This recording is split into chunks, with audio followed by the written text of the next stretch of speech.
Essence அஸ்டர் 2K நேரலைனருக்கும் சுதாமோகனின் இனிய வணக்கம். நம்ம இன்னைக்கு எதை பத்தி பார்க்க போறோம்னா குரு அதிசார பெயர்ச்சி.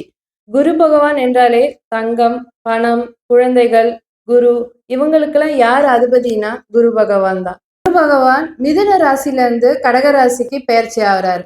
அப்படி பெயர்ச்சி ஆகும்போது எந்தெந்த ராசிக்காரங்களுக்கு நற்பலனும் எந்தெந்த ராசிக்காரங்க கவனமா இருக்கணுன்றதை பத்தி நம்ம மோசையா கிட்ட கேட்டு தெரிஞ்சுக்கலாம். குரு பகவான் பார்த்தீங்கன்னா மிதுன ராசியிலிருந்து கடக ராசிக்கு அதிசாரமான ஒரு பெயர்ச்சி ஆகிறது. இந்த பெயர்ச்சியின் வழியாக ஒவ்வொரு ராசிக்காரர்களும் என்னென்ன நன்மைகளை அடைய போறாங்க, எந்தெந்த இடத்துல கவனமாக இருக்கணும், எந்தெந்த இடத்துல தன்னை சரி பண்ணிக்கணும் அப்படின்றதா. ஏன்னா குரு பகவான் பார்க்கக்கூடிய விஷயங்கள் எல்லாம் பார்த்தீங்கன்னா நான் மிகுந்த நன்மை. ஏன்னா குரு பார்த்தா கோடி நன்மை. ஸோ அப்போ குரு பகவானுடைய எந்தெந்த பாவங்கள் உங்கள் ராசியை பார்க்குறாரோ அந்த பாவங்கள் எல்லாமே மிகுந்த நற்பலனை கொடுக்குவார். அதே குரு பகவான் இருக்கக்கூடிய இடம் ஏதாவது ஒரு பாவத்தை உங்கள் ராசிக்கு எத்தனாவது இடத்துல இருக்காரோ அது சார்ந்த ஒரு அழுத்தம் என்பது கண்டிப்பாக ஏற்படும்.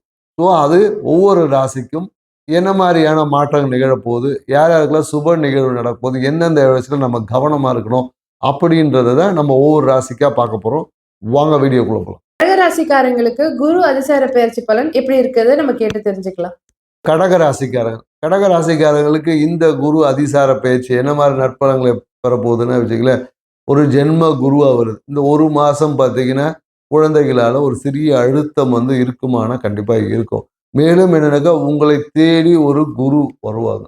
கண்டிப்பாக இந்த காலகட்டத்தில் உங்களை தேடி ஒரு குருவோட ஆசீர்வாதமோ இல்லை குருவோட தன்மைகளோ நீங்கள் இருக்கும் இடத்துல ஒரு சந்திக்கக்கூடிய அது ஏதாவது ஒரு சித்தர்களாக இருக்கலாம், ஒரு ரிஷிகளாக இருக்கலாம், ஏதோ ஆன்மீகம் சார்ந்த ஒரு விஷயங்கள் இருக்கும். அதே போல் என்னென்னாக்கா இந்த காலகட்டத்தில் ஒரு கௌரவ பதவிகள் கிடைக்கும். கௌரவ பதவிகள் சொல்ல முடியாது, ஃபைனான்ஷியல் ஹேண்டில் பண்ணுறது.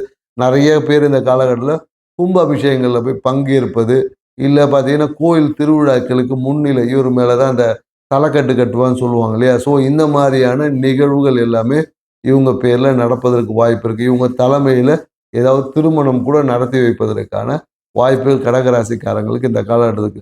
அதே போல் என்னென்னாக்கா ஒரு குழந்தைகள் சார்ந்த விஷயம் இந்த காலத்தில் என்னக்கா குழந்தை பேருக்காக காத்திருக்கிறவங்களுக்கு கண்டிப்பாக குழந்தை பேர் என்பது உருவாக கிடைக்கும். கண்டிப்பாக குழந்தை பேர் என்பது இந்த காலகட்டத்தில். அதே போல் திருமணத்திற்காக காத்திருக்கக்கூடிய கடகராசிக்காரர்கள் திருமணம் இந்த காலகட்டத்தில் அமையும். பட் திருமணம் என்பது ஒரு லாங் டேர்ம் ப்ராசஸ் இல்லையா. ஸோ அதனால் திருமணத்துக்கான ஒரு ப்ரிப்பரேஷனுக்கான ஒரு காலகட்டமாக இருக்கும். அடுத்த குரு பேஸில் கண்டிப்பாக திருமண நிகழ்வு என்பது உறுதியாக நடக்கும் சொல்லுவேன். இந்த காலகட்டத்தில் என்னென்னாக்கா வாழ்க்கை துணை சார்ந்த விஷயத்தில் ஒரு அழுத்தம் இருக்கும். நிறைய பேர் என்னன்னாக்கா இந்த காலத்தில் கடன் வாங்கக்கூடிய சூழல் இருக்கும். ஏன்னா கடன் நீங்கள் போய் வாங்க மாட்டீங்க, கடனை திணிக்கும்.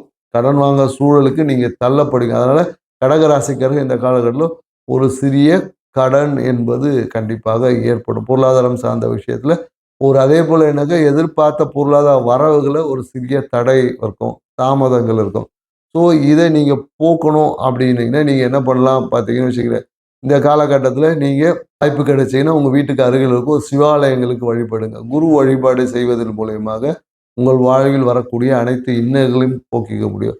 நிறைய பேருக்கு என்ன பண்ணும், உங்கள் கையால் ஏதாவது ஒரு பொருளாதார உதவியோ இல்லை இனிப்பு பொருட்களை, சரிங்களா, இனிப்பு பொருட்களை தானம் செய்யுங்க. உங்கள் போய் கையால் கொடுத்தீங்கன்னாவே உங்களுக்கு கிடைக்க வேண்டிய பாக்கியங்கள் பெருகும் சொல்லலாம்.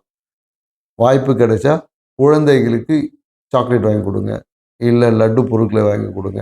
இல்லைன்னா பெருமாள் கோயில் போனீங்கன்னா நின்ற கோலத்தில் இருக்கக்கூடிய பெருமாள் கோயில் போயிட்டு நிறைய சக்கரை பொங்கல் அந்த மாதிரியான பொருட்களை கொடுத்து தானம் பண்ணிட்டு இல்லை பிரசாதமாக கொடுத்துட்டு வந்தீங்கன்னாவே உங்கள் வாழ்க்கையில் இந்த குரு அதிசாரம் மிகுந்த நற்பலன்களை கொடுக்கக்கூடிய விஷயமா மாறும். செஞ்சு பாருங்கள், வாழ்க்கை சிறப்பாக இருக்கும்.